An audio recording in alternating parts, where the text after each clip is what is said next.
Happy Friday, everybody. Well, big update. I know my last video I said we were going to go racing on the 18th, but we were overbooked. I didn't know we had already had something planned for the weekend, for Father's Day weekend, so I have the engine out. Since we're going to have about a month of downtime, I had noticed, I've been chasing, it sounded like some valve train issues. So using my stethoscope, checking all around the engine, and then checking down, even got jacked up the front of the car and ran it, and then went down the pan, and all of that sounded fine. But it sounded like I slid underneath the car, put the stethoscope on the bell housing, and it sounded like a rattling sound, like a bearing. So I was like, well, I better check that throwout bearing. And while I'm at it, I said, I could either drop the transmission and get to the throwout bearing, or if it actually is, for me, just as easy to pull the engine out myself, and then I can obviously get to the throwout bearing, but also I can check the bearings in the engine just to make sure we're good. And I'm glad I did, because we definitely had some trash that went through the engine, the bottom end. No bearings spun or anything. The rod bearings actually look a lot better, but I'm still going to replace them. But there's a little bit of wear, but no, you can't feel any of these on the rod bearings. But I got replacement bearings for the rods. I'm waiting for the ones to come in for the crank. But anyway, what I realized is, I probably didn't clean this block good enough.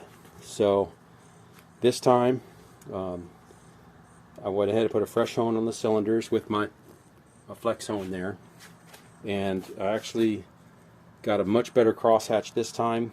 Last time I went too fast, and it was not 45-degree angle, so this time I went slower and faster up and down with my arm, but slower with the drill. So that I got a much better crosshatching on it this time. I sanded the decks down with 600 grit wet dry, and I used for a flat surface, I actually just I wrapped the sandpaper around the weight and just slid it up and down slowly, not real fast, but really just to clean the deck up. Did that on both sides, and then I took out all the galley plugs front and back, and got some engine brushes and hot soapy water out in the driveway, and used a car wash mitt and just scrubbed these things 15-20 times. Blew air through everything here, and with a brush brushed out all the lifter bores. I mean, I went to town on it. And the cool thing, this block, this has got all screw-in galley plugs, so none of the pop-in ones. So that is the one good thing. This was a blueprint block that was 40 over. But anyway, so it's got all screw-in studs. And while I was at it, I went ahead and smoothed out these oil drain backs so the oil can flow back better. And I chamfered these holes for the drain backs on just the back two. One other thing I did for oiling mod is, if they say on this one that's behind your distributor gear, drill a small little hole in there. I used the smallest drill bit I had, and I don't know if you can see through it, but there's like a little pinhole. But what that'll do is that will shoot some oil to the back of the distributor and onto the distributor gear. So that was one mod that hadn't been done, or any of these drain backs. I just smoothed that out, and of course I did all this before I washed the block, and now I've coated it with WD-40 so it won't rust. Got a new set of crank bearings, main bearings coming, and the crank was in very good shape. There wasn't anything wrong with it, but I still went over it with some 600 wet dry, did the shoelace on all the cranks and journals, and I may go ahead and do some polish too on it, but I really don't think it needs it. This looks as good as when it was brand new. So I'm glad we did that because nothing was damaged. No bearing spun, but I just wanted to check it. And I'm glad I did because, yeah, the block just we didn't clean it well enough. And I ran brushes through all the oil galleys everywhere. So I'm confident now that this block is clean. But what I've come to realize that I think our issue is, let's see, I think we've got, I think the pistons are, got some piston slap is what a little bit of noise is, and it always seems like it's coming from back here, like the number 4 cylinder. And if you look, this one seems like it's got the worst little bit of a scuff pattern to it. So the piston bores, they might be a little loose in the piston in the bore there, because a lot of these other ones they're just not as bad. But you know, I mean, these are 40 over pistons, and this is 40 over. So next thing is to go 60 over, which is, most guys don't like to do that with the 302 because it's a pretty thin wall casting. And of course, I don't want to buy brand new pistons. So I'm going to put it back together.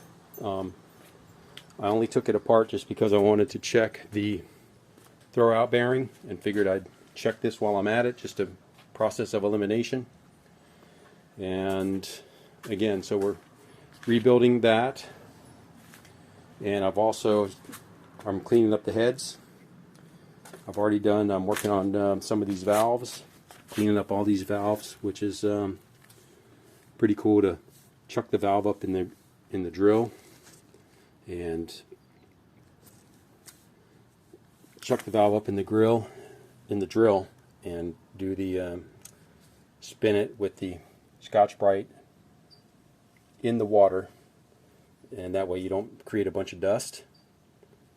And they've cleaned up really, really good. I'm gonna come back at you, but this is the before. I'm gonna clean these two and then come back and add that and show you how they look afterwards with the Scotch-Brite and then a 600 grit wet dry on those two valves.